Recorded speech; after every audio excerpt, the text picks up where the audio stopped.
Intégral Bois System ou IBS, aujourd'hui c'est une entreprise générale de construction bois, c'est à peu près 10 millions d'euros de chiffre d'affaires, des 20 salariés, des conducteurs de travaux, 2 chargés d'affaires et entre les deux, un dessinateur.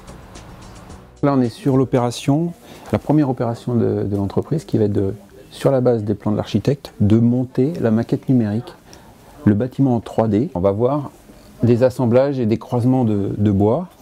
Donc c'est ici qu'on fait que l'ensemble est cohérent. Et à l'atelier, après, ils vont sortir élément de mur par élément de mur. C'est le travail qu'on fait ici, à l'écran, numériquement.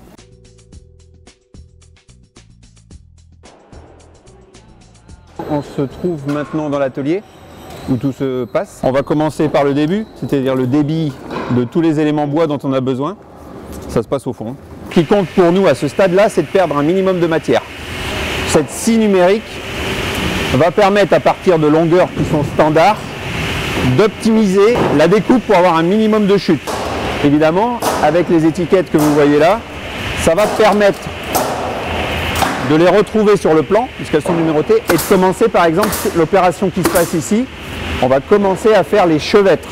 Les chevettes, c'est tout ce qui va recevoir les menuiseries. Une fois que ce sous-ensemble est fait, il va être incorporé dans le mur à l'étape suivante.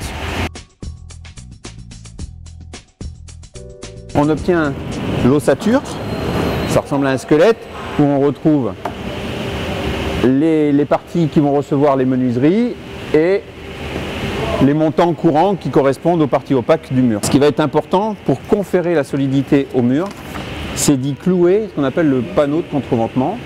Et ça, c'est une opération très technique qui est issue des calculs, notamment au nombre de clous qu'il faut mettre au mètre linéaire. Et pour ça, on a une machine, un pont de clouage. Donc là, ce qu'il faut bien respecter, et c'est pour ça que c'est une machine qui le fait, c'est l'anthrax des pointes. Deuxième opération, la scie est venue faire le détourage de ce panneau et les ouvertures nécessaires pour les fenêtres, les portes et autres gaines. La structure du mur est faite, que le mur est étanché. On va venir placer l'isolant à l'intérieur. On le voit ici sur cet élément-là. Et on va venir protéger cet isolant par le pare-vapeur. C'est ce qu'est en train de terminer notre compagnon. Ce pare-vapeur est important pour empêcher la vapeur d'eau du logement de migrer, c'est un peu technique, de migrer à travers le mur et venir détruire l'isolant. L'étape ultime, un mur avec son isolant, sa structure, sa menuiserie, les habillages, la vêture. La vêture, c'est ça, c'est le revêtement extérieur. Prête à transporter sur le chantier.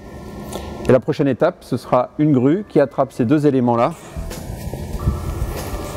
et qui lèvera ça au bon endroit par nos compagnons de chantier. Donc les avantages de la construction bois, on l'a vu aujourd'hui, c'est la préfabrication d'un certain nombre d'éléments, notamment des murs, ce qui permet deux choses, la réduction des délais de chantier et je dirais la garantie d'une qualité industrielle de produits mis en atelier, toujours au sec par les mêmes hommes, avec les mêmes outils, vous l'avez vu. Donc on a une répétitivité du geste qui permet de garantir la qualité.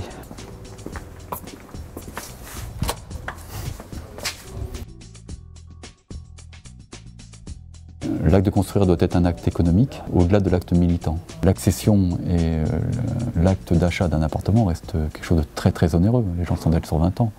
Donc on est plus dans une recherche de l'économie. Et si dans la même recherche de l'économie on peut apporter des valeurs sociétales, ouais, ok.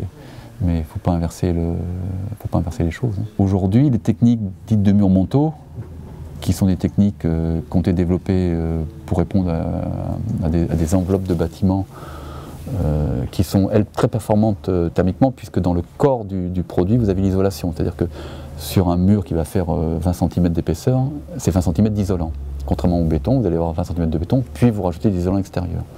Sur un mur ossature bois, comme vous avez pu voir dans l'usine, les isolants sont incorporés, donc vous gagnez en épaisseur de mur, donc vous profitez de la surface habitable plus importante, à surface extérieure identique. C'est aussi des technologies qui sont complètement économiques par rapport aux façades classiques, qui permettent un gain sur les fondations, puisque c'est des matériaux plus légers, et qui est une réponse immédiate en termes de bilan carbone pour le bâtiment. Il ne faudrait pas grand-chose pour que, notamment pour ces technologies de murs montaux, vous avez pu voir quelques murs sortir, on puisse les diffuser à très grande échelle.